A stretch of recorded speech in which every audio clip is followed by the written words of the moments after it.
For staying with Morning Express, and of course we're taking a look at the developments within the local dailies. One of the stories, of course, captures some of the trials and perhaps the tribulations the handshake is facing, and President Kenyatta's as well headache on the BBI and the 2022 succession politics. Kasim Tandaza, before we took that short break, we're itching for your contribution on this particular matter. Perhaps briefly, before we get into it deeper later on, your quick reaction to some of the sentiments and the political salvos we've seen fired within this handshake camps. Before I go to the handshake, I think I need to do some bit of service on the issue of regional politics, which unfortunately to the nation, it appears good when it happens around Mount Kenya region, as professors alluded. He started by saying he doesn't support, but later on supported. I believe it's because it happened in his region. But when it comes to the coastal people, and we say now we want to be realistic and move with the times, I have to agree with the professor also that that might not be the best scenario, but that is the scenario that we find ourselves in, where our politics is regional, and for you to have a good piece of the national cake, you basically need a person of your own. I'm doing this with a lot of disclaimer. I'm not saying that is the best way to go, but that's the reality on the ground. And for as long as it is the reality on the ground, I also ask for Kenyans to pray for us coastal region also to organize ourselves as a region, have a spokesperson, have somebody who is going to actually go for and ask for our share at the national table, and that is the way to go, and that is the reality. And up to that point where now the situation will change, then we'll also change. But please, let's also give us that opportunity to organize ourselves. Not that we want to cede or we don't want the national unity. But the reality is political in Kenya is regional. I'm avoiding the word tribal, yes. But yeah, I'm not deliberately avoiding the word tribal. But let's start from there that it is regional, and it's going to be that way, going 2022 and probably beyond. Coming to the BBI, I think, I don't know why in Kenya we are in the habit of taking 2 steps forward and 3 steps backward. We started with a document which very few people knew about. Personally, as a leader, I was also not privy. So, of course, if you don't know something, you are also not sure on what is cooking inside there. But up to where it has reached, where now it has gone through over 40 counties nationally, irrespective of political persuasions, but the counties voted. The counties basically are the grassroots population. They have voted for this document. Honestly, it is very unfair, and I would say also very unpatriotic for any leader now to claim that this document belongs to a particular person or belongs to a particular political party. For those leaders who are using those terminologies, I think they need to relook at where Kenyans are and where we've reached, particularly on the issues of BBI.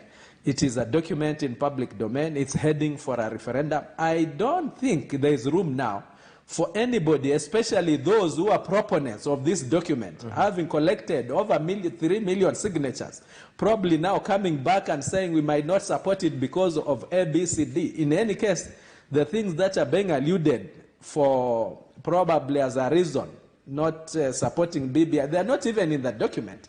I wish, as Kenyans, especially as leaders, can go for the facts, which I always advocate for. Let's go for the fact. All right. This document is good. Whether it's going to favor somebody come 2022 or not, but can we look at the document as it is and talk about the merits and demerits, if any? But for now, can we just stick to the BBI? To me, I support it. Kenyans have supported it. And let it pass. Okay. The formations, of course, will be there. As I've said, we are hoping, and I'm one of those proponents that from course will be part of those formations. But for now, let's stick to the facts and figures of the document. Okay, you seem to be alluding to something that's been covered right here on the Daily Nation. The One Kenya Movement Quartet have accused ODM of personalizing the handshake and the BBI. Kasim Tandaza, I mean, issues around the courts and the dispensation of justice, lenient bail terms. On the other side, the independence of the police service, do you believe it is partisan or it truly is independent? I think, to me, I have two main issues here. One, it is about our government institutions with very good laws, and we are not only talking, I'm not only talking about the police service here, but the whole government agencies who are actually mandated to carry such an exercise. We are talking about the by-elections that have just been concluded. We have the Elections Act, we have the Political Parties Act, and ultimately, of course, security is of very paramount importance. And nobody, the custodians of these agencies, basically just sleep on the job. You see, we were having people campaigning for candidates who are not in their political party. It is a crime. It is there and they know it, and nobody has talked about it up to now. It is like now that is the way to go. That is normal. There is no law governing political campaigns, especially when it comes to political parties.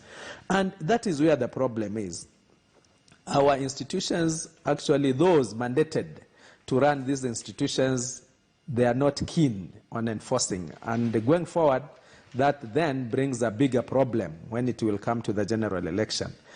Coming back to the issue of the police service and finally the judiciary, I don't think they really hand over lenient fines and whatever. We have to be bold here and know that not only our judicial system, but now that we are talking about that is corruption. You see, I can tell it for sure that in most cases where you find somebody having stolen 100 million and is fined 1 million, it's not the 1 million that he actually has parted with. It's only that somebody has made some calculations. You will part with 50, but maybe the 49 goes somewhere else. The 1 million now goes to the government. That is the reality. And don't ask me how we can stop that within a minute. I have the answer also. But unfortunately, we are not keen on fighting corruption. Okay.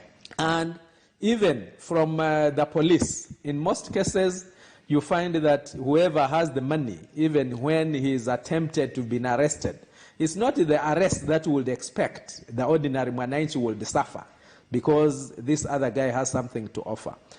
And this will go on and on. We are going on for a general election.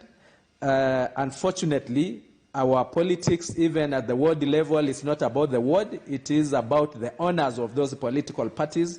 Because I'm sure if the election was just left to the candidates themselves selling their manifestos and whatever, we will not have experienced all this violence. But those people who are causing violence, I honestly believe they were causing violence on behalf of somebody else, not of their own conviction.